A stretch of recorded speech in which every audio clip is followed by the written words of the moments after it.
সোনার বাংলা 24/7-এ আপনাদের সকলকে স্বাগত জানাই। পদ খুইয়ে অগ্নি পরীক্ষা নিয়ে প্রশ্ন কুণালের।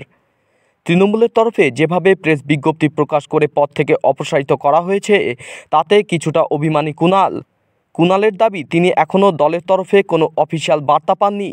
যে প্রেস বিজ্ঞপ্তি প্রকাশ করা হয়েছে সেখানে বলা হয়েছে পদ থেকে রিমুভড, আর এই কড়া শব্দ বন্ধনী নিয়েই অভিমান কুণালের। তৃণমূল নেতার দাবি তিনি নিজে অনেক আগেই এইসব পদ ছেড়ে দিতে চেয়েছিলেন। আর কি বললেন তিনি? রাজনৈতিক পরিচয় থেকে এই পদগুলো আমি মুছে দিয়েছি, তারপরে কি করে কুইজ মাস্টার এরকম প্রেস রিলিজ দেন আমি তো বুঝতে পারবো না। আমি এখনো পর্যন্ত আমি দুপুরবেলা যখন আমি খবর পেলাম যে আমার এটা টাইপ হচ্ছে তখন আমি ফোনটা অফ করে ঘুমিয়ে পড়লাম, কারণ আমার ঘুম পাচ্ছিল। এরপর ঘুম থেকে ওঠার পর আমি এই বিষয়গুলো জানলাম, কিন্তু এখনো পর্যন্ত আমি যা যা দেখেছি, সার্চ করেছি, তাতে হোয়াটসঅ্যাপ বা মেল আমি কিন্তু এখনও কোনো রকম অফিসিয়াল কমিউনিকেশান পাইনি। আমার দরকারও নেই, কারণ আমি যেটা নিজে ছাড়তে চাই তো সেটা আবার অফিসিয়াল আনঅফিসিয়ালের কি আছে। আমি শুধু এইটুকু বলতে পারি, আমি যারাই এই সিদ্ধান্ত নিয়েছেন তারা মহান ব্যক্তি, মহানুভব, ঈশ্বর তাদের মঙ্গল করুন। আমি তৃণমূল কংগ্রেসের একজন সাধারণ কর্মী, সাধারণ সৈনিক। আমি তৃণমূল কংগ্রেসের একজন সাধারণ সৈনিক, সাধারণ কর্মী থেকে যাওয়ারই চেষ্টা করব।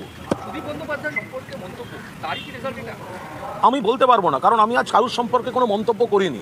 আমি আজকে উত্তর কলকাতার 38 নম্বর ওয়ার্ডে একটি রক্তদান শিবিরে গেছিলাম। আমি আবার বলছি, অগ্নিবীণা ক্লাবের অনুষ্ঠান। আমি এটা খুব বারবার বলতে চাই, তারা আমন্ত্রণ করলেও আজ আমার সেখানে যাওয়ার প্রোগ্রাম সেই অর্থে ছিল না, অন্য জায়গায় যাওয়ার কথা ছিল। কিন্তু অন্যতম উদ্যোক্তা, সিএবির অন্যতম একজন গুরুত্বপূর্ণ কর্মকর্তা, তিনি আমাকে ফোন করেন, প্রদীপদা ফোন করেন যে একবার ঘুরে যেতেই হবে। তার মাঝখানেও দু একটা ফোন পাই এলাকা থেকে।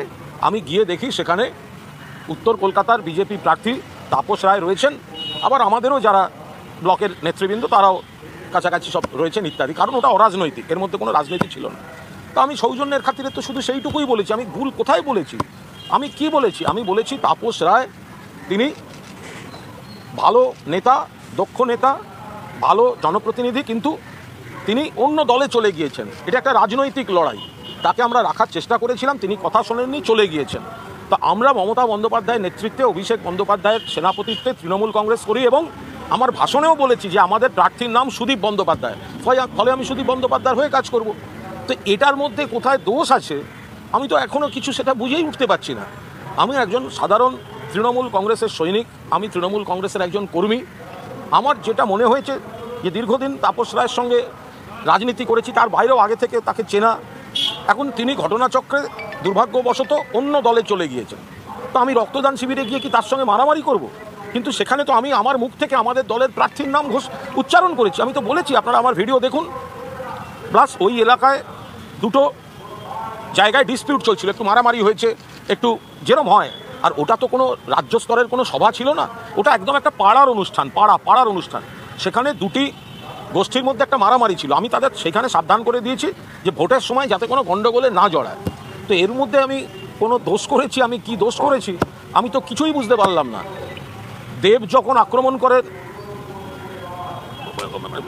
যিনি তৃণমূলকে আক্রমণ করেন, মমতা বন্দ্যোপাধ্যায়কে আক্রমণ করেন, অভিষেক বন্দ্যোপাধ্যায়কে আক্রমণ করেন মিঠুন চক্রবর্তী, দেব যখন তাকে বাবার মতো কিডনি দিতে পারি গার্জেন, তখন কুইজ মাস্টার জেগে ওঠেন না, বা কুইজ মাস্টারের পেছনের পরিচালকরা জেগে ওঠেন না।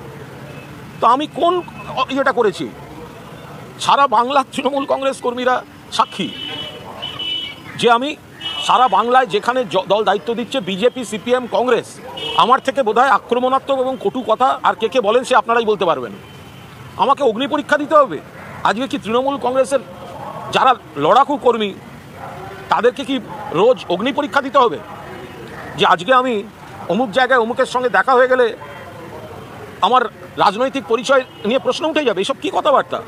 এ হয় নাকি কখনো? কিন্তু আমি তৃণমূল কংগ্রেসের কর্মী, আমি তৃণমূল কংগ্রেসের সৈনিক, আমি সেভাবেই নিজেকে দেখে এসেছি। আমি দেখব, ফলে আমি নিজেই যেখানে আমার টুইটার হ্যান্ডেলে মুখপাত্র বা সাধারণ সম্পাদক ব্যবহার করছিলাম না, অনেক আগে